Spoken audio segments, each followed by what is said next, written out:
அஸ்ஸலாமு அலைக்கும் வரஹமத்துல்லாஹி வபரகாத்துஹு. அல்லாஹுடைய மாபெரும் கிருபையினாலும் ரசூலுல்லாஹி ஸல்லல்லாஹு அலைஹி வஸல்லம் அவர்களுடைய துவா வர்க்கத்தினாலும் அல்ஹம்துலில்லாஹ் இதுவரை பல பயான்களை தந்திருக்கின்றேன். அனைவரும் சப்ஸ்கிரைப் செய்து கேட்ட உங்கள் அனைவருக்கும் அல்லாஹு தாலா அதற்குரிய நற்கூலியை தந்தருள்வானாக. உடல் ஆரோக்கியத்தையும் உள்ள நலத்தையும் தந்தருள்வானாக. மேலும் மேலும் அதிகமாக தீனுடைய விஷயங்களை கற்று அதன்படி அமல் செய்யக்கூடிய பாக்கியத்தை அல்லாஹ் நம் அனைவருக்கும் தந்தருள்வானாக. ஆமீன். இன்ஷா அல்லாஹ் இனிமேல் குர்ஆனுடைய தஃப்சீர், அதாவது ஒவ்வொரு ஆயத்துக்களுடைய விளக்கத்தையும் அல்லாஹ் கூறியுள்ள முறைப்படி நாம் தெரிந்து கொள்ள வேண்டும். ஆகவே ஜவாஹிருல் குர்ஆன் தஃப்சீர் குர்ஆனுடைய திருக்குர்ஆனுடைய விளக்கத்தை இன்ஷா அல்லாஹ் இனிமேல் ஒவ்வொரு பகுதிகளாக சிறிது சிறிதாக பார்க்கலாம். பொறுமையோடும் கவனமாகவும் முழு பயானையும் கேட்டு பயனடையுங்கள். மற்றவர்களுக்கும் பகிர்ந்து அல்லாஹ்விடம் நற்கூலியை பெற்றுக்கொள்ளுங்கள். அல்லாஹு தாலா நம் அனைவருக்கும் கற்றதின்படி வாழக்கூடிய பாக்கியத்தை தந்தருள்வானாக. ஆமீன். இன்ஷா அல்லாஹ் இன்றைய பயானில் சூரத்துல் பஹ்கராவின் 26வது வசனத்தில் இருந்து சில வசனங்களுடைய தப்சீர்களை பார்க்கலாம். பொறுமையோடும் கவனமாகவும் முழு பயானையும் கேட்டு பயனடையுங்கள். குர்ஆனுடைய ஒவ்வொரு ஆயத்துக்களுடைய தப்சீரையும் நாம் விரிவாக பார்க்கலாம்.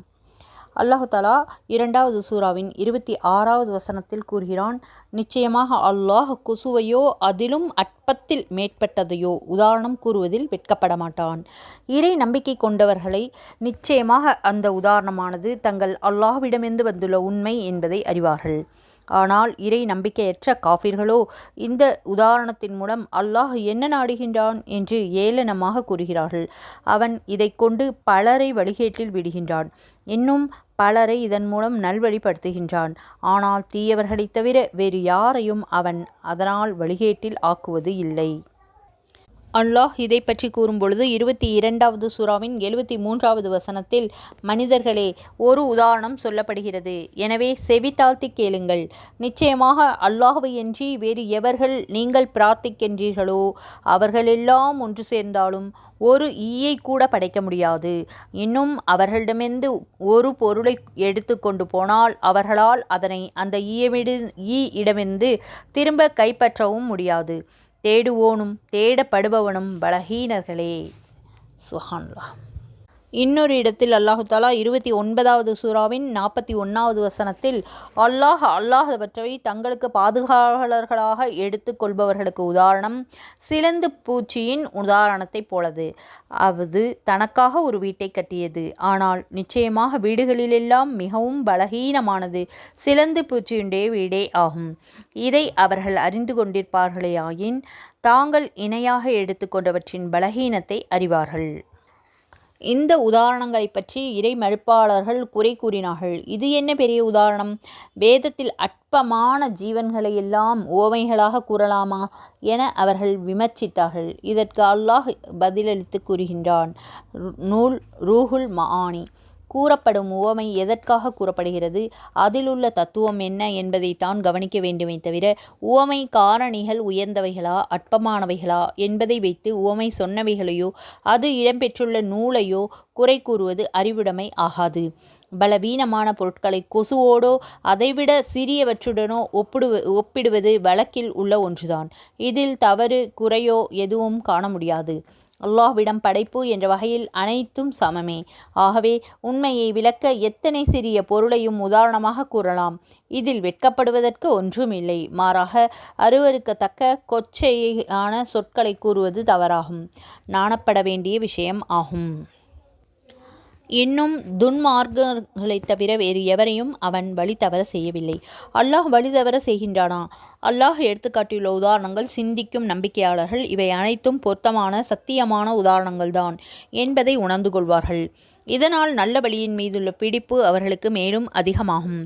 ஆனால் துன்மார்க்கத்தினர்கள் இந்த உதாரணங்களை குறை கூறி திரிவார்கள். இதனால் அவர்களுடைய தவறான போக்கு மேலும் தீவிரமடைகின்றது. இதை கொண்டு பலரை வழிதவறச் செய்கின்றான், இன்னும் பலரை நேர்வழி பெற செய்கின்றான் என அல்லாஹ் இங்கே குறிப்பிட்டிருப்பது சிந்தனையின் பாற்பட்டது. நேர்வழி பெற செய்வது அல்லாஹ்வே என்பதை புரிந்து கொள்ள முடிகிறது. ஆனால் வழிதவற செய்வதும் அவனே என்று கூறுவதின் கருத்து என்ன? நன்மை தீமை அனைத்தையும் படைக்கின்ற அல்லாஹ் பகுத்தறிவும் ஆற்றலையும் மனிதனுக்கு வழங்கியிருக்கின்றான். நன்மை தீமை இவை இரண்டில் விரும்பக்கூடிய ஒன்றை தேர்ந்தெடுக்கக்கூடிய சக்தியை மனிதனுக்கு அல்லாஹ் அளித்திருக்கின்றான். புண்ணியத்தை தேர்ந்தெடுப்பவர்கள் புண்ணியவான்களாகவும் பாவத்தை தேர்ந்தெடுப்பவர்கள் பாவிகளாகவும் மாறுவது இயற்கை நியதியாகும்.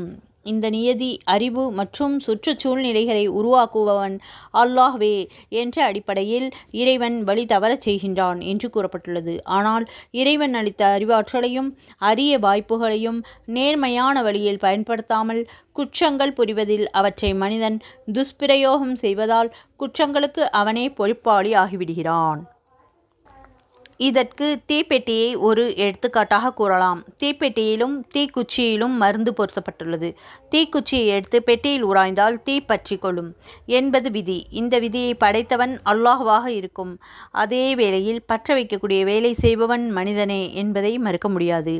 ஆக்கப்பணிகளுக்காக பயன்படுத்த வேண்டிய நெருப்பை ஏழை குடிமகனின் குடிசையை அழிப்பதற்காக பயன்படுத்தினால் அது பற்ற வைக்கிற மனிதனுடைய குற்றமாகும்.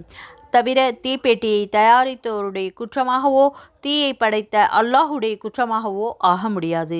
இதை போலத்தான் அல்லாஹ் அளித்த அறிவு செல்வத்தை வசதி வாய்ப்புகளை நல்வழியில் பயன்படுத்த வேண்டிய மனிதன் தீய வழியை பயன்படுத்தினால் அது மனிதனுடைய குற்றமாகுமே தவிர அறிவு கருவூலத்தை அள்ளி கொடுத்த இந்த அல்லாஹுவின் மீது குற்றம் ஆகாது. அல்லாஹு தஆலா 2வது சூராவின் 27வது வசனத்தில் கூறுகிறான், இந்த தீயவர்கள் அல்லாஹ்விடம் செய்த ஒப்பந்தத்தை அது உறுதிப்படுத்தப்பட்ட பின்னர் முறித்து விடுகின்றார்கள். அல்லாஹ் ஒன்றிணைக்கப்பட வேண்டும் என்று கட்டளையிட்டதை துண்டித்து விடுவதோடு பூமியில் குழப்பத்தையும் உண்டாக்குகின்றார்களே, இவர்கள்தான் நஷ்டவாளிகள். அஹதுல்லா அல்லாஹுடைய ஒப்பந்தம் எது? முன்னாடி வசனத்தில் கூறப்பட்ட துன்மார்க்கர்களின் தன்மைகள் சிலவற்றை அல்லாஹ் இங்கே விவரித்திருக்கின்றான். இவர்கள் அல்லாஹுடன் செய்து கொண்ட ஒப்பந்தத்தை மீறக்கூடியவர்கள். அவற்றில் ஒன்று. இந்த ஒப்பந்தம் எதை குறிக்கிறது என்பதை பற்றி 2 விளக்கங்கள் அளிக்கப்பட்டுள்ளன. முதலாவது மனசாட்சி. அகிலங்களை படைத்து பராமரித்து வருகின்ற அல்லாஹ் ஒருவன் இருக்கின்றான். அவனுக்கு நன்றி கடன் பட்டிருக்கும் மனிதன் அவன் ஒருவனையே வழிபட வேண்டும் என்று நல்லறிவு படைத்த ஒவ்வொரு மனிதனுடைய மனசாட்சியும் அறிவுறுத்தி கொண்டே இருக்கின்றது. இந்த மனசாட்சியை அல்லாஹுடைய ஒப்பந்தம் என திருக்குர்ஆன் அழைக்கின்றது. உலக நடைமுறைகளும் அதன் பேரியக்கமும் இந்த ஒப்பந்தத்தினை உறுதி செய்வதோடு இறை தூதர்களின் வாயிலாகவும் இது உறுதி செய்யப்பட்டிருக்கின்றது. இதனை துன்மார்க்கத்தினர்கள் மீறுகிறார்கள். 2வது மனித சாட்சி. முதல் மனிதர் நபி ஆதம் அலைஹிவஸல்லம் அவர்களை படைத்த வேளையில் அவர்களுடைய வழித்தோன்றல்கள் அனைவரையும் படைத்து நான் உங்களுடைய இரட்சகன் அல்லவா என்று அல்லாஹ் கேட்டான். அதற்கு அவர்கள் ஆம், திண்ணமாக நீ எங்கள் இரட்சகனே, இதற்கு நாங்கள் சாட்சி என்று மொழிபெயர்ந்தார்கள். 7வது சூராவின் 172ஆம் வசனத்தில் அல்லாஹ் கூறியிருக்கின்றான், உம்முடைய இறைவன் ஆதமுடைய மக்களின் முதுகிலிருந்து அவர்களுடைய சந்ததிகளை வெளியாக்கி அவர்களை தங்களுக்கே சாட்சியாக வைத்து நான் உங்களுடைய இறைவன் அல்லவா என்று கேட்டதற்கு அவர்கள் மெய்தான், நாங்கள் சாட்சி கூறுகிறோம் என்று கூறியதை அவர்களுக்கு நினைவூட்டுவீராக. ஏனென்றால் இது நினைவூட்டப்படாததனால் நிச்சயமாக இதனை மறந்துவிட்டு பாராமுகமாக இருந்துவிட்டோம் என்று மறுமை நாளில் நீங்கள் யாருமே சொல்லாதிருக்கவும். இந்த பூர்வீக ஒப்பந்தம் இறை தூதர்களால் நினைவூட்டப்பட்ட பின்னரும் துன்மார்க்கத்தினர் அதனை மீறுகிறார்கள். நூல் குருதுபி. இவர்களுடைய இன்னொரு தவறான குணம் உறவுகளை துண்டித்து வாழ்வதாகும். நல்ல மக்களோடு சேர்ந்து வாழும்படியும் உற்றாரோடு உறவாடி இணைந்திருக்கும்படியும் அல்லாஹ் கட்டளையிட்டிருக்கின்றான். ஆனால் நெறிதவறிய துன்மார்க்கத்தினர்கள் நல்லோரோடு உறவை துண்டித்துவிட்டு தீயவர்களோடு நட்பு கொள்வார்கள். உறவினர்களை சார்ந்து இருப்பது அவர்களுக்கு உதவக்கூடிய உயர் குணமும் அவர்களிடம் இருப்பதில்லை. புவியில் குழப்பம் உண்டு பண்ணுவது துன்மார்க்கர்களின் மற்றொரு அடையாளம் ஆகும். தீய கருத்துக்களை மக்கள் மத்தியில் பரப்பி விஷ வித்துக்களை தூவுவது இவர்களுடைய அன்றாட பணி. எல்லா காலத்திற்கும் ஏற்ற ஒரு முழுமையான வாழ்க்கை பாதையை புனித இஸ்லாம் எனும் உண்மையை மக்கள் புரிந்து கொண்டு விடக்கூடாது என்பதே இவர்களுடைய நோக்கம். இதற்காக இஸ்லாத்தை கொச்சைப்படுத்தியும் இறை சட்டங்களை மாசுபடுத்தியும் பிரச்சாரம் செய்து வருவார்கள். இவர்களுடைய இந்த முயற்சி வெற்றி பெறப்போவதில்லை என்பது வேறு விஷயம். 2வது சூராவின் 28வது வசனத்தில் அல்லாஹ் கூறுகிறான், மனிதர்களே, நீங்கள் எப்படி அல்லாஹ்வை நம்ப மறுக்கின்றீர்கள்? உயிரற்றோராக இருந்த உங்களுக்கு அவன் உயிரூட்டினான். பிறகு அவன் உங்களை மரணிக்கச் செய்வான். மீண்டும் உங்களை உயிர் பெறச் செய்வான். இன்னும் நீங்கள் அவன் பக்கமே திரும்பி கொண்டு வரப்படுவீர்கள். 29வது வசனத்தில் அந்த இறைவன் எத்தகையவன் என்றால் அவனே உலகத்திலுள்ள அனைத்தையும் உங்களுக்காக படைத்தான். சுஹானல்லாஹ். பிறகு அவன் வானத்தின் பக்கம் முற்பட்டான், அவற்றை 7 வானங்களாகவும் ஒழுங்காக்கினான். அன்றியும் அவனே ஒவ்வொரு பொருளையும் நன்கறிபவனாக இருக்கின்றான். சுஹானல்லாஹ். அல்லாஹ்வை எப்படி மறுக்க முடியும்? அல்லாஹுடைய மார்க்கத்தில் தாமும் இணையாமல் இணையக்கூடியவர்களையும் தடுக்கக்கூடிய முயற்சியில் ஈடுபடுபவர்கள் பற்றி முன் வசனத்தில் குறிப்பிட்ட அல்லாஹ் இங்கே அவர்களை நோக்கி வியப்புக்குறியோடு வினா ஒன்றை எழுப்புகின்றான். உயிரற்று கிடந்த உங்களுக்கு உயிர் கொடுத்தவன் அல்லாஹ், குறிப்பிட்டு சொல்லக்கும்படியான ஒரு பொருளாக இல்லாதிருந்த உங்களை போற்றுவதற்குரிய மேலான படைப்பாக மாற்றியவனும் அல்லாஹ். இதனை உங்களால் எப்படி மறுக்க முடியும்? மேலும் அவனை நம்பிக்கை கொண்டு அவனுக்கு நீங்கள் நன்றி செலுத்த வேண்டியதிருக்க நன்றி கொண்டவர்களாக நீங்கள் நடந்து கொள்வதோடு அவனுக்கு இணை கற்பிப்பதும் எந்த வகையில் நியாயமாகும்? இப்படி வினா தொடுக்கின்ற அல்லாஹ் மனிதர்களுக்கு ஒரு எச்சரிக்கை விடுக்கின்றான். மனிதர்களே, நீங்கள் மரித்த பிறகு மீண்டும் உங்களுக்கு உயிர் கொடுத்து எழுப்புவேன். நீங்கள் என்னிடமே திரும்பி இருக்க வேண்டும். அப்போது உங்களுடைய வினைகள் குறித்து விசாரணை நடைபெறும். பாவிகள் தண்டிக்கப்படுவார்கள். இதனை நீங்கள் மறந்துவிட வேண்டாம் என்பதே அந்த எச்சரிக்கை. அவனே புவியில் உள்ள அனைத்தையும் உங்களுக்காக படைத்தான். அறிவியல் முன்னேற்றம் மனிதனுடைய நன்மைக்கே. புவியில் உள்ள அனைத்து பொருட்களையும் மனிதனுடைய நன்மைக்காகவே அல்லாஹ் படைத்திருக்கின்றான். விஷம் கொடிய நோய்களுக்கு மருந்தாக இருக்கின்றது. அல்லாஹ் தனக்கு வழங்கிய அறிவாற்றலை கொண்டு பெட்ரோல் முதலான செல்வங்களை கண்டுபிடித்து இன்று மனிதன் பயன்படுத்தி வருகின்றான். அணுவை கூட மனிதன் விட்டு வைக்கவில்லை. அறிவியல் துறை முன்னேற்றம் காண புதிய புதிய பொருட்களையும் நவீன உத்திகளையும் கண்டறிந்து வாழ்க்கை வசதிகளை மனிதன் பெருக்கிக் கொண்டே செல்கின்றான். இவையெல்லாம் மனிதனுடைய நன்மைக்காக கால சூழ்நிலைக்கேற்ப அல்லாஹ் அளித்துள்ள மனித ஆற்றலுடைய வெளிப்பாடுகளே ஆகும். அறிவியல் முன்னேற்றம் அழிவுக்கு வழிவகுக்காத வரை அல்லாஹுடைய அருட்கொடையே ஆகும். எனவே அந்த அருளை தேடி கண்டுபிடிப்பது இஸ்லாத்திற்கு முரண்பட்டதல்ல. ஆனால் மனிதனுக்கு இந்த பேராற்றலை வழங்கிய அல்லாஹ் மனிதனை விட மிக பெரியவன் என்பதை உணர்ந்து அவனுக்கு மட்டுமே மனிதன் சிரம் பணிய வேண்டும் என்ற அறிவுரையை இந்த வசனம் பொதிந்துள்ளது. இந்த திருவசனத்திலிருந்து இஸ்லாமிய சட்ட ஆய்வாளர்கள் ஒரு பொது விதியை கண்டறிந்துள்ளார்கள். அதாவது அகிலத்தாரின் அற்புத பொருட்களையும் உபயோகிப்பது கூடும், ஒரு பொருளை உபயோகிக்க கூடாது என்பதற்காகத்தான் தக்க ஆதாரம் வேண்டும் என ஷரியத் சட்டத்தில் ஒன்றை பயன்படுத்தக்கூடாது என தடை விதித்திருப்பதால் அதற்கு தகுந்த ஆதாரம் இருக்க வேண்டும். பின்னர் வானத்தை படைக்க கருதி அவற்றை 7 வானங்களாக ஒழுங்குபடுத்தினான். 6 நாட்களில் அனைத்தையும் படைத்த அல்லாஹ் ஆரம்பத்தில் புகை மண்டலமாக இருந்த வானத்தை 2 நாட்களில் 7 வானங்களாக இறைவன் மாற்றியமைத்தான். இதற்கு திருக்குர்ஆனில் ஓரிடத்தில் அல்லாஹ் கூறுகிறான். 41வது சூராவின் 11, 12 ஆகிய வசனங்களில் அல்லாஹ் கூறுகிறான், பிறகு அவன் வானம் புகையாக இருந்தபோது அதை படைக்க நாடினான். ஆகவே அவன் அதற்கும் பூமிக்கும் நீங்கள் விருப்புடனாயினும் அல்லது வெறுப்புடனாயினும் வாருங்கள் என்று கூறினான். அதற்கு அவை இரண்டும் நாங்கள் விருப்பத்துடனே வருகின்றோம் என்று கூறின. 12வது வசனத்தில் ஆகவே 2 நாட்களில் அவற்றை 7 வானங்களாக அவன் ஏற்படுத்தினான். ஒவ்வொரு வானத்திற்கும் அதற்குரிய கடமை இன்னதென்று அறிவித்தான்.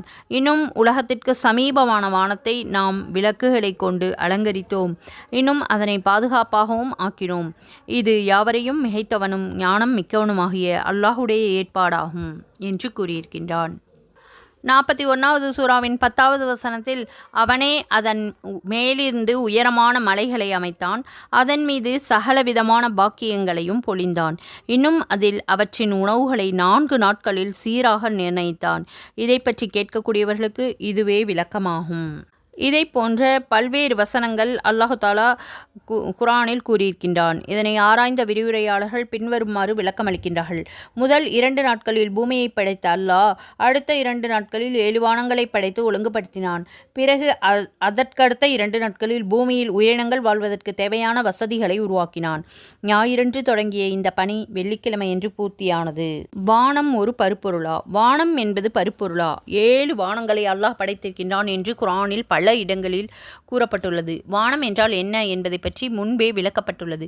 வானம் என்பது ஒரு திடப்பொருளா என்பதை 23வது சூராவின் 17வது வசனத்தில் அல்லாஹ் கூறுகிறான்.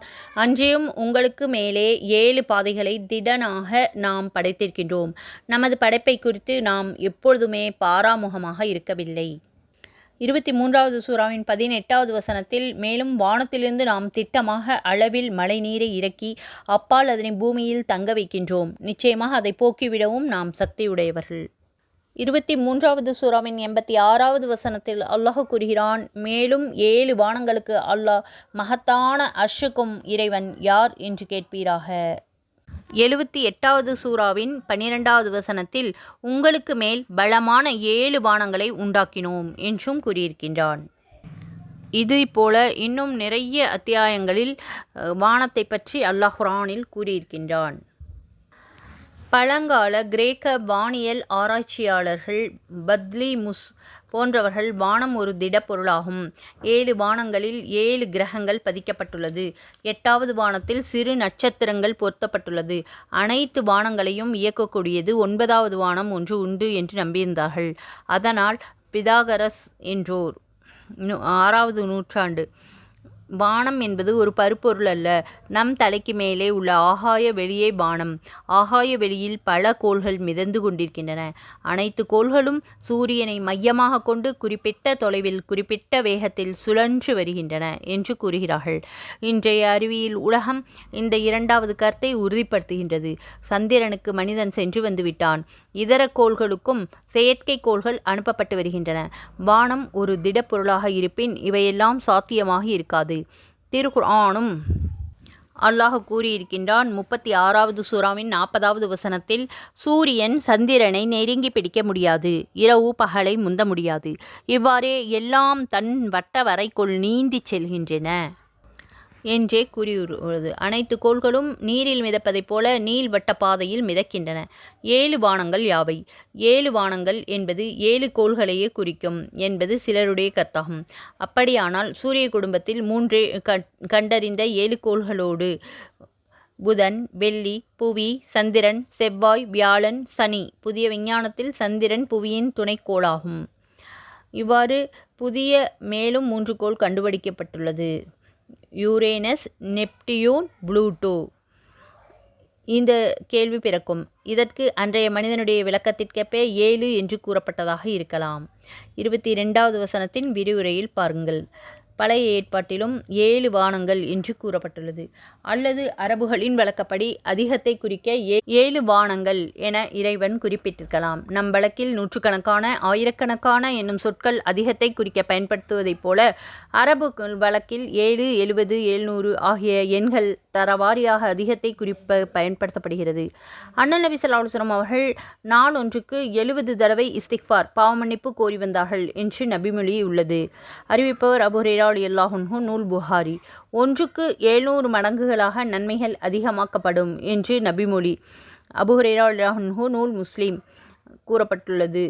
ஆனால் வானத்தை படைத்த அல்லாஹ் அதனை 7 வானங்கள் என்று 9 இடங்களில் தெளிவாக கூறியிருக்கின்றான். எனவே அறிவியலின் கூற்றோ பிறருடைய கூற்றோ ஏற்கத்தக்கவைகள் அல்ல. வானம் என்றால் என்னவென்று இன்னும் முடிவு செய்ய இயலாத அறிவியல் இன்னும் வளர்ச்சியடைய வேண்டும் என்பதே நிதர்சனம். 2வது சூராவின் 30வது வசனத்தில் அல்லாஹ் கூறுகிறான், நபியே, இன்னும் இறைவன் வானவர்களை நோக்கி, நிச்சயமாக நான் பூமியில் ஒரு பிரதிநிதியை அமைக்கப் போகின்றேன் என்று கூறிய பொழுது அவர்கள், யா அல்லாஹ், நீ அதில் குழப்பத்தை உண்டாக்கி இரத்தம் சிந்துபவர்களையா அமைக்கப் போகின்றாய்? இன்னும் நாங்களோ உன் புகழ் ஓதியவர்களாக உன்னை துதித்து உன் பரிசுத்தத்தை போற்றியவர்களாக இருக்கின்றோம் என்று கூறினார்கள். அதற்கு அல்லாஹ், நீங்கள் அறியாதவற்றையெல்லாம் நிச்சயமாக நான் அறிவேன் என்று கூறினான். மனிதன் தோன்றிய வரலாறு. மனிதன் தோன்றிய வரலாறு பற்றி பேசப்படுகின்ற இந்த இடத்தில் அல்லாஹ் தன்னை பற்றி குறிப்பிடுகின்ற போது ரப்பு என்னும் சொல்லை ஆண்டிருப்பது மிகவும் பொருத்தமான ஒன்றாகும். மனிதனை படைத்து வளர்த்து பாதுகாத்து வாழ்க்கைக்கு வேண்டிய அனைத்து வசதிகளையும் வழங்கக்கூடியவன் என்னும் பொருளை இந்த சொல் சுட்டுகின்றது. மலக்கு, வானவர். மலக்கு என்பதன் பன்மை மலாயிகா என்பதாகும். மலக்கு என்பது வானவர், ஏஞ்சல் என்று மொழிபெயர்க்கலாம். வானவர்கள் ஒளியினால் படைக்கப்பட்டவர்கள் என்று நபிமொழி கூறுகிறது. ஆயிஷா ரலியல்லாஹு அன்ஹா, நூல் முஸ்லிம். கான்ஹல் ரூஹுல் மஆனி. அல்லாஹ்வுக்கு மிகவும் பிரியமான நெருக்கமான அடியார்களான வானவர்கள் அல்லாஹ்வின் கட்டளைகளை அப்படியே நிறைவேற்றுவார்கள். அவனுக்கு அணுவளவும் மாறு செய்ய மாட்டார்கள். வானவர்கள் மனிதர்களுடைய பார்வைக்கு சாதாரணமாக தென்பட மாட்டார்கள். மழை, காற்று, இடி, மின்னல், உணவு, உயிர்களை கைப்பற்றுதல், காப்பாற்றுதல், மனிதனுடைய செயல்களை பதிவு செய்தல் முதலான பல்வேறு பணிகளில் வானவர்கள் இறைவன் நியமித்திருக்கின்றான். இவர்களில் சிலர் எல்லா சமயங்களிலும் குறிப்பிட்ட வழிபாடுகளில் ஈடுபட்டிருப்பார்கள். வானவர்களில் முக்கியமானவர்கள் ஜிப்ரீல் அலைஹிவஸல்லம் அவர்கள் ஆவார்கள்.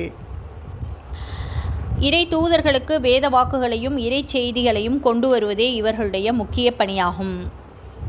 சுப்ஹானல்லாஹ்.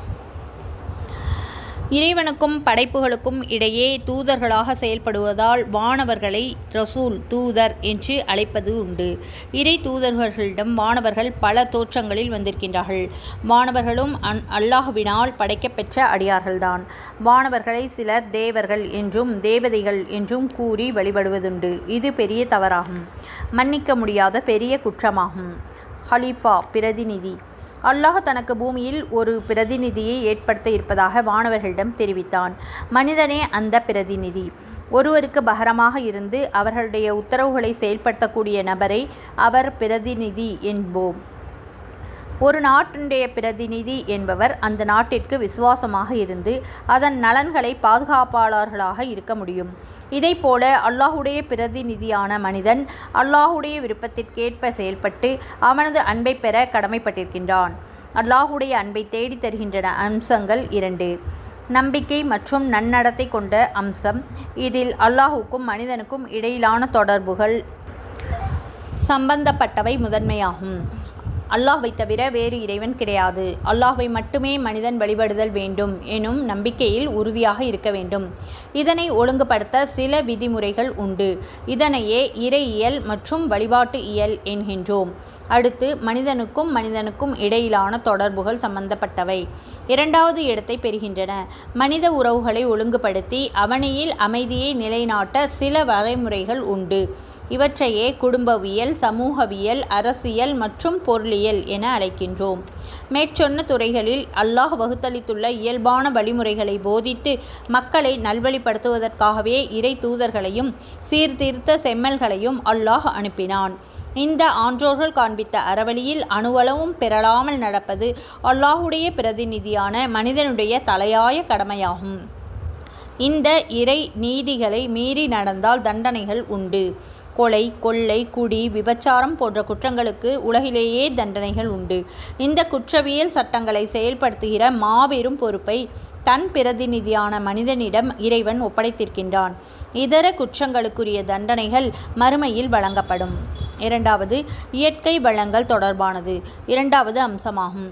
மனிதனுக்கு தேவையான அனைத்து வாழ்க்கை வசதிகளையும் அகிலத்தில் அமைத்து கொடுத்துள்ள இறைவன் அவற்றை கண்டறிந்து வெளிக்கொண்டு வரும் பொறுப்பையும் தன் பிரதிநிதியான மனிதனுக்கே அளித்துள்ளான்.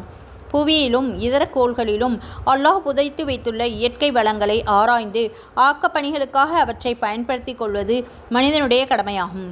இதையே அறிவியல் மற்றும் தொழில்நுட்பம் என்கின்றோம். வேளாண்மை வளர்ச்சி, அணுசக்தி, எரிசக்தி, மின்னணு, செயற்கை கோள்கள் முதலான நவீன வளர்ச்சிகள் மனிதனுடைய பிரதிநிதித்துவத்தை உறுதி செய்கின்றன. இத்தனை பெரும் சிறப்பம்சங்கள் மனிதனிடம் மிகுந்திருப்பதற்காயே மனிதனை படைத்ததை பற்றி பெருமையோடு அல்லாஹ் குறிப்பிட்டிருக்கின்றான். வானவர் மற்றும் ஜின் இனத்தவர்களுடைய படைப்பை பற்றி இவ்வளவு தூரம் அல்லாஹ் சிலாகித்து கூறவில்லை என்பது குறிப்பிடத்தக்கது. வானவர்களிடம் பிரஸ்தாபிப்பது ஏன்? பூமியில் தனக்கு ஒரு பிரதிநிதியை மனிதனை படைக்க கருதிய அல்லாஹ் அதை பற்றி வானவர்களிடம் பிரஸ்தாபித்தது ஏன்? மனிதனை படைப்பதை தொடர்பாக வானவர்களிடம் ஆலோசனை கேட்டு பெறுவது இறைவனுடைய நோக்கமாக இருக்க வாய்ப்பில்லை. ஏனென்றால் அனைத்தையும் அறிந்த அல்லாஹ் வானவர்களிடம் கேட்டு தந்து கொள்ள ஒன்றும் இல்லை.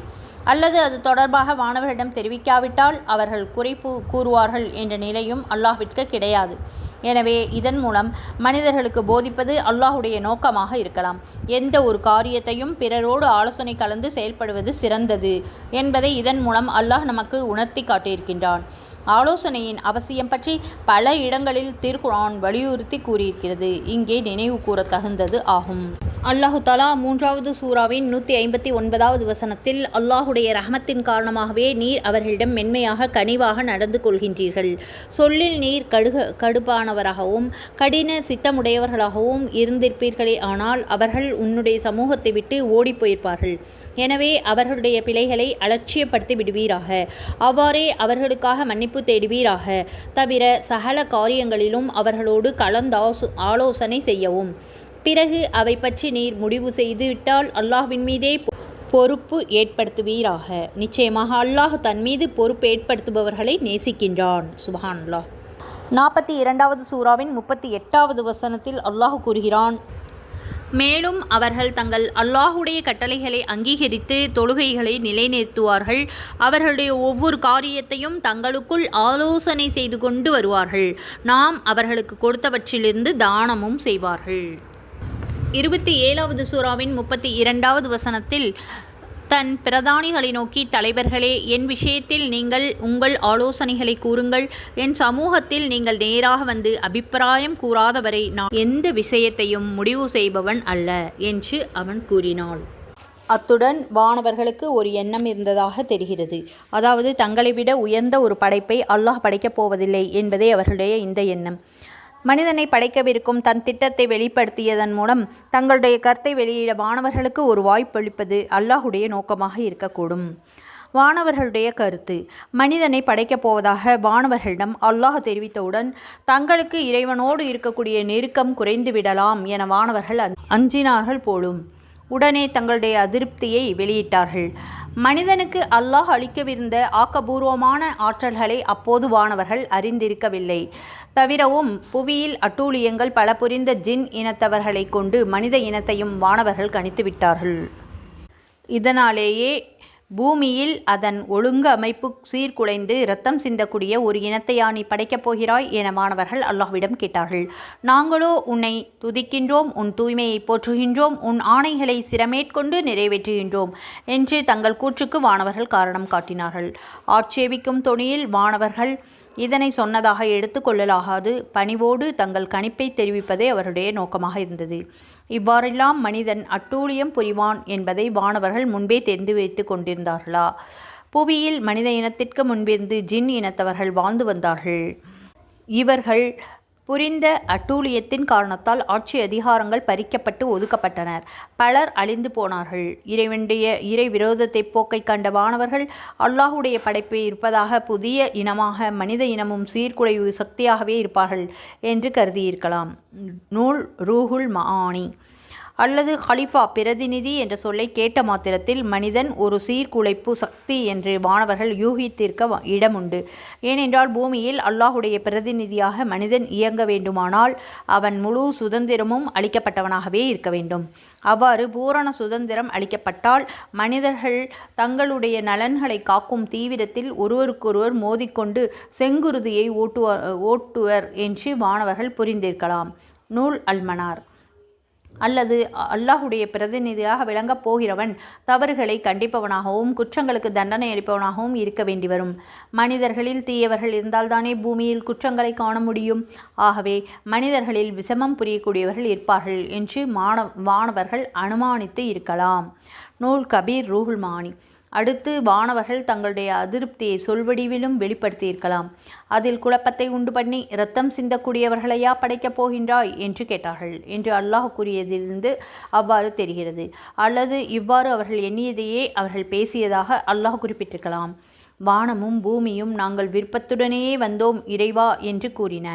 41வது சூராவின் 11வது வசனத்தில், பின்னர் வானத்திற்கு மேல் உயர்ந்தான். அது ஒரு புகையாக இருந்தது. அதையும் பூமியையும் நோக்கி, நீங்கள் விரும்பினாலும் சரி விரும்பாவிட்டாலும் சரி கீழ்ப்படிந்து என்னிடம் வாருங்கள் என்று கூறினான். அதற்கு அவை, இதோ நாங்கள் விருப்பத்துடனேயே வந்தோம் என்று கூறின. நீங்கள் அறியாதவற்றையெல்லாம் திண்ணமாக நான் அறிவேன் என்று அல்லாஹ் உரைத்தான். வானவர்களுக்கு 2 முறையில் அல்லாஹ் அளித்த விளக்கம். இறைவனிடம் தங்களுடைய அதிருப்தியை வானவர்கள் வெளியிட்ட பொழுது அவர்களுக்கு 2 முறைகளில் அல்லாஹ் விளக்கம் அளித்தான். ஒன்று சொல் வடிவிலான விளக்கம். உங்களுக்கு தெரியாத உண்மைகள் எல்லாம் எனக்கு தெரியும், நான் சரியான முடிவை எடுத்திருக்கின்றேன் என்று அல்லாஹ் விளக்கம் சொன்னான். மற்றொன்று செயல்பூர்வமான விளக்கம். முதல் மனிதர் ஆதம் அலைஹிஸ்ஸலாம் அவர்களை படைத்து அவருக்கு அறிவாற்றலையும் கல்வி அறிவையும் அல்லாஹ் வழங்கினான். இந்த ஆற்றலுக்கு முன்னால் வானவர்கள் தலை குனிய நேர்ந்தது. இதன் மூலம் மனித இனம் மேலானது, தேவையானது என்பதை வானவர்களுக்கு அல்லாஹ் உணர்த்தினான். வானவர்கள் அல்லாஹ்வுடைய கட்டளைகளுக்கு கீழ்ப்படிந்து நடப்பதில் முன்னுதாரணமாக திகழக்கூடியவர்கள் என்பதில் எல்லளவும் சந்தேகமில்லை. ஆனால் அல்லாஹ் மனிதனுக்கு அளித்துள்ள ஆற்றல்களோடு அவர்களை ஒப்பிடுகும் பொழுது மனிதனே முதலிடம் பெறுவான். எனவே அறிவாற்றல் மற்றும் கல்வித்திறமைக்கு அந்தஸ்து அதிகம் என்பதை இந்த வசனத்திலிருந்து அறியலாம். புவியில் தனக்கொரு பிரதிநிதியை ஏற்படுத்தப் போவதாக வானவர்களிடம் அல்லாஹ் அறிவித்ததும், அவர்கள் தங்களுடைய கருத்தை வெளியிட்டதும், அதற்கு அல்லாஹ் விளக்கம் அளித்ததும் நமக்கு சிறந்த பாடங்களாக அமைகின்றன. ஒரு தலைவர் என்னதான் அறிவாற்றல் மிகுந்தவர்களாக இருந்தாலும் ஆலோசனை கலந்தே செயற்பட வேண்டும். ஆலோசனை கலக்கப்படும் பொழுதுதான் தங்களுடைய அறிவுக்கு பட்டதை சற்றும் தயக்கமின்றி மக்கள் தெரிவிக்க வேண்டும். முன்வைக்கப்பட்ட யோசனை பொருத்தமற்றது என்பதை தலைவர் தெளிவாக புரிந்து கொண்டால் பொதுவாக அதை மறுத்துவிடலாம். இருந்தாலும் அந்த யோசனையில் காணப்படக்கூடிய குறைபாடுகளை சுட்டிக்காட்டி தெளிவுபடுத்துவதே நல்லது என்பதை இங்கே அல்லாஹ் நமக்கு கற்பித்து தருகின்றான். சுப்ஹானல்லாஹ். அல்ஹம்துலில்லாஹ். 30வது வசனம் வரை சூரத்துல் பக்ராவுடைய வசனங்களை விளக்கம் நாம் பார்த்தோம். பொறுமையாக இவ்வளோ நேரம் கேட்டதற்கு உங்கள் அனைவருக்கும் அல்லாஹு தாலா அதற்குரிய நட்கூலியை தந்தல்வானாக. ஆமீன்.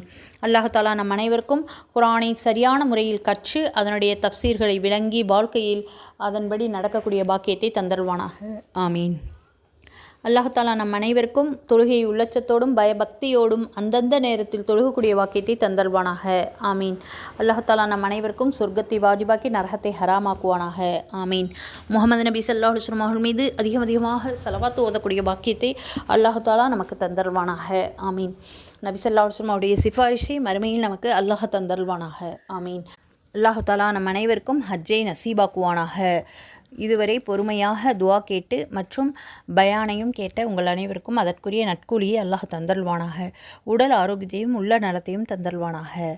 ஜஸாக்குமுல்லாஹு கைரன் கசீரா. அஸ்ஸலாமு அலைக்கும் வரஹ்மத்துல்லாஹி வபரகாத்துஹு வ மஃபிரத்துஹு.